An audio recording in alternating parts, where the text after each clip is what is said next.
Hola a todos and welcome to our grammar lesson 3.4 with the verbs tener and venir. These are going to be very, very common verbs that we use in the Spanish language. And so the verb tener means to have, and venir is to come. And these verbs are going to start us off on a long list of irregular verbs in the present tense. And we will learn those individually. I will send you some particular handouts that have worked in the past for some of my students to gather all these notes in the same place, and visually be able to understand them a little bit more. So what makes these verbs irregular? Two things here. In the yo form, right here in the yo form, you're going to notice that the ending doesn't follow the er and ir conjugation patterns. Instead, we are going to conjugate them as with go. Yo tengo, yo vengo. Then in the tú, usted, and ustedes, so the second person formal and informal and the third person plural, we are going to see what is called a stem change. And we're going to be referring to these verbs as stem changing verbs. So what happens is that in the verb, for example, tener, the stem of the verb is ten, because think about the er is the ending that we are using to remove and conjugate. So that stem of ten, it's an e stem, it's going to now change to an ie stem, and then you conjugate the verb as an er or an ir. Same is going to happen with venir. The stem is a ven, so it's an e, and it's going to now change to an ie. Now, these particular verbs are not going to change their conjugations in the nosotros and vosotros forms. So they're going to remain regulars, which sometimes if you've taken, especially like some high school Spanish, a lot of your teachers are going to refer to these as the boot verbs, meaning that the irregularities happen within the boot. And what that means is that when you see, for example, these conjugation tables, if you will, then they are going to create something like this, where it looks like a shoe or a boot or something like that. And what that means is that the subject that are within the boot are the ones that are going to show irregularities, and the ones outside the boot are not going to show those irregularities. They're going to stay put. And so those are what they are called, the boot. If you don't have any high school Spanish background, it's okay. Not everybody calls them the boot. I'm just kind of reminding everybody to make that connection that, oh, yeah, I remember that we did these in high school. They were called the boots. Yes. And there are a lot of different irregular verbs in the Spanish language, and we're going to go through them slowly through the next 3 chapters that we're going to do. So again, these are just, tener and venir are just the beginning of some of the irregularities, but we'll have some more in chapter 4, and then be able to put together all the stem changing and irregular verbs. Now, something that is very important to understand is right here that these irregularities that we're learning are only in the present tense.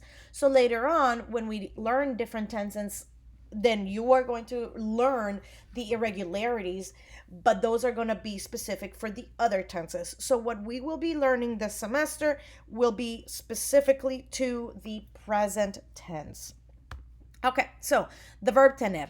The verb tener, like we said, is the verb to have. And so you can have items. And so you can say, for example, yo tengo un libro, o tú tienes un primo y una tía. Things that you have.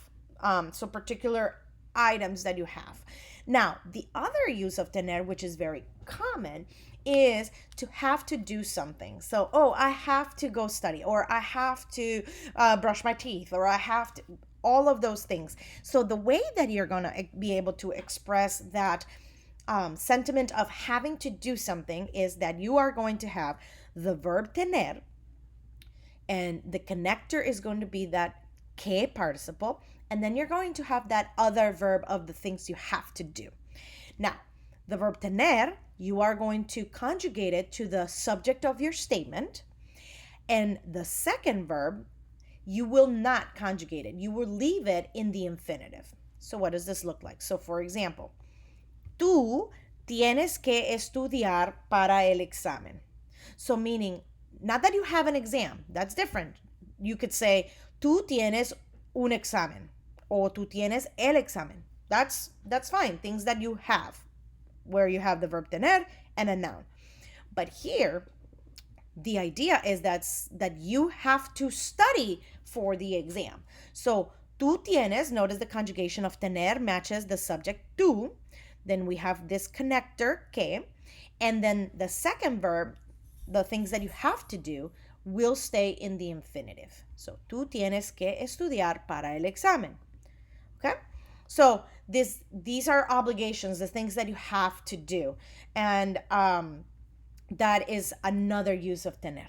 And then the other use of tener that the unit is going to share with you is if people feel like doing something, and it will be the same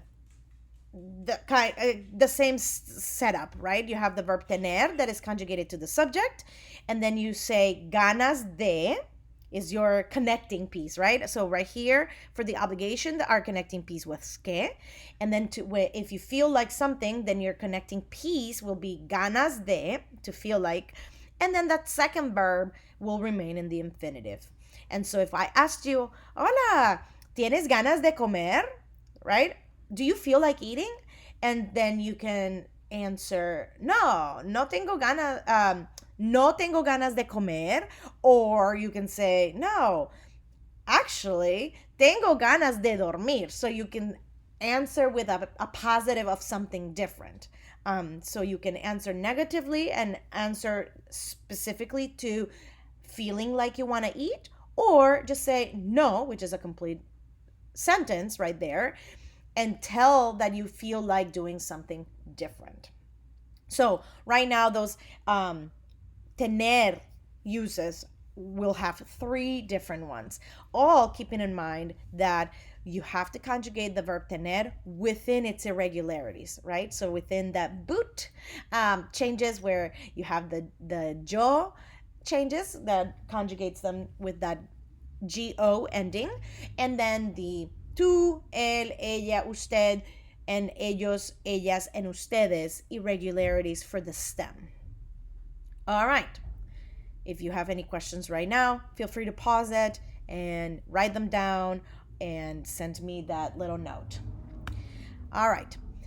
Now, tener is also a verb that is used to express a lot of idiomatic or like set expressions. And you have, again, the tener plus the noun, okay? And then it expresses the to be as an adjective, okay? So what does that mean? In English, we say that I am amount of years old.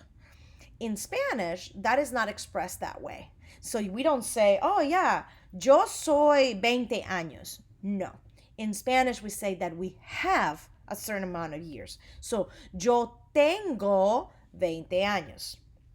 Okay, so these are some of the expressions that you're going to want to keep in mind when you're working with the verb tener, because this is where our English mind can come in and make us think that we can express these things with the verb ser, but it's not.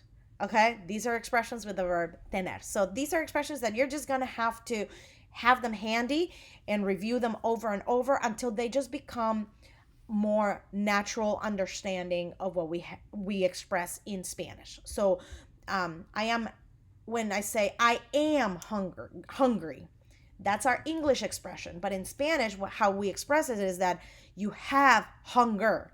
In that way, is that the literal interpretation, right? So if I were to ask you all, ¿tienen hambre ustedes? Are you all hungry?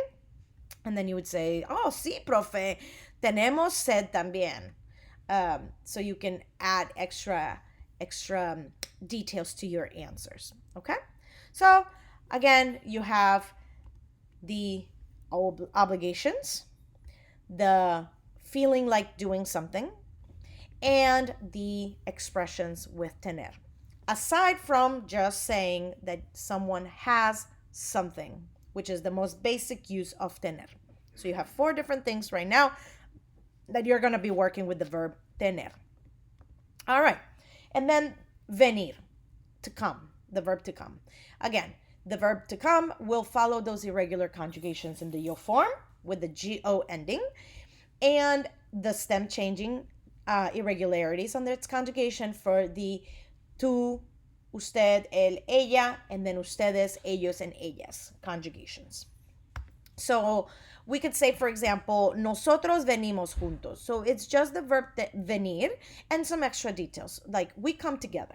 Okay, great. Or you're going to come to do something, right? So venir, your connector is a, and then you're going to have some details.